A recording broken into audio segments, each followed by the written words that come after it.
Bonjour les grandes sections, on se retrouve avec Amidou. Amidou, notre castor. Et donc Amidou, si vous vous rappelez bien, il avait une mauvaise idée qui s'était installée dans sa tête. Il pensait qu'il était laid parce qu'il avait cassé sa dent en prenant un arbre sur son museau. Il pensait qu'il n'était plus un constructeur, un rongeur, et que tous ses copains allaient se moquer de lui. Il était plongé dans ses idées, dans ses pensées sombres, et donc il n'a pas vu les deux petits yeux noirs et malicieux qui l'observent. Une petite musaraigne s'est approchée de lui, elle est très curieuse, et elle cherche à comprendre pourquoi ce castor n'est pas avec ses frères et sœurs, qui construisent un barrage là-bas au bord de la rivière. Amidou, lui, il bougonne. Je suis un bon à rien. La musaraigne dresse ses petites oreilles et penche son museau vers la droite puis vers la gauche pour mieux observer le grognon. Il a l'air si malheureux. La petite musaraigne est aventureuse. Elle contourne le castor et se poste devant lui. Et elle se moque un peu de lui. Avec ta dent, tu t'es déguisé en brigand des grands chemins, plaisante-t-elle pour détendre l'atmosphère. Mais Amidou, lui, n'a pas envie de rire. Mais pas du tout, il est un peu de mauvaise humeur. Alors elle reprend. Tu as l'air bien triste. Qu'est-ce qui ne va pas? Fiche-moi la paix, dit Amidou. Je vais très bien. De toute manière, tu ne peux pas comprendre. Et donc là, je vous ai mis les nouvelles illustrations sur lesquelles nous allons travailler. C'est la suite de l'histoire, mais ces images sont mélangées. Il va falloir trouver quelle est l'illustration suivante. Donc je vais vous lire le texte. Mais avant ça, on va observer ces 4 illustrations, ces 4 images. Elles sont bien dans l'histoire, mais elles sont mélangées. Alors, nous avons celle-ci. Qu'est-ce que nous voyons? Vous pouvez les décrire avec vos parents, bien les observer et essayer d'expliquer ce que vous voyez. Vous pouvez mettre sur pause et reprendre ensuite. Ici, on voit Amidou qui est assis, qui se tient la tête. Ici, nous avons l'écureuil qui tend les mains, peut-être qu'il est en train de parler à Amidou. Et la musaraigne qui est presque couchée dans l'herbe. Ici, nous avons l'illustration, celle que nous avons vue sur la première page de couverture. Amidou écoute quelque chose, entend quelque chose, l'écureuil aussi et la musaraigne aussi. Ici, nous avons les 3 animaux principaux de l'histoire, l'écureuil, le castor et la musaraigne, qui sont tous en train de regarder un oiseau installé sur un tronc d'arbre. Ils sont toujours au bord de la rivière, et cet oiseau, il est devant un trou dans l'arbre. Peut-être est-ce son nid. Et la dernière illustration, nous avons 2 personnages en bas, la musaraigne et le castor. Le castor est debout, la musaraigne est assise. La musaraigne et le castor regardent en l'air et ils voient dans l'arbre un écureuil. Je commence mon histoire. Prut! Les 2 animaux tendent l'oreille. Ils lèvent la tête. Un jeune écureuil s'est posé sur une branche. Impatient, il les interpelle. Arrêtez de vous disputer, grand nigaud, venez avec moi.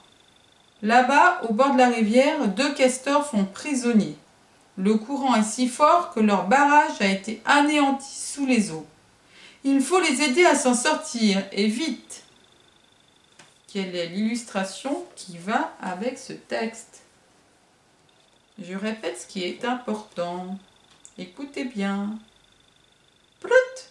Les 2 animaux tendent l'oreille. Donc déjà, il faut 2 animaux ensemble qui tendent l'oreille. Enfin, peut-être pas. Là, ils tendent l'oreille, mais ils ne sont pas 2, ils sont 3. Ils lèvent la tête. Donc là, ils ne lèvent pas la tête. Là, il lève pas la tête. Mais là, il tend pas l'oreille. Là et là, il lève la tête. Mais là, ils sont combien? 1, 2, 3. Et il lève la tête et il regarde l'oiseau. Et là, 1, 2. Donc les deux animaux, ils lèvent la tête. Ces deux animaux, ils lèvent la tête. Et on continue. Un jeune écureuil s'est posé sur une branche. Un jeune écureuil, c'est bien ça. Et là, on n'a pas un écureuil. Donc un jeune écureuil s'est posé sur une branche. Il les interpelle. Voici la 4e illustration. Je la prends pour continuer mon histoire. Attention, je continue. Pour la musaraigne, la solution est vite trouvée. Amidou, tu vas leur venir en aide, toi qui sais ronger les gros troncs d'arbres et transporter des branches. Viens vite, on t'accompagne. Non, je n'y arriverai pas. Je ne suis pas un vrai castor, avec moins, encore moins un brigand des grands chemins. Je ne suis qu'un castor raté, avec une dent cassée. Ce n'est pas le moment de penser à tes petites misères. C'est le moment d'agir, lance l'écureuil. Non, je ne suis pas capable. Alors, à votre avis, qui parle entre eux déjà? Nous savons qu'il y a Amidou qui parle, la musaraigne, elle parle, et l'écureuil, il parle. Ils sont tous les trois. Ils sont en train de discuter.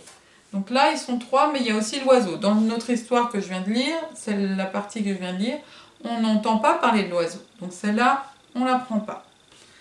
On parle de 3 animaux. Pour la musaraigne, la solution est vite trouvée.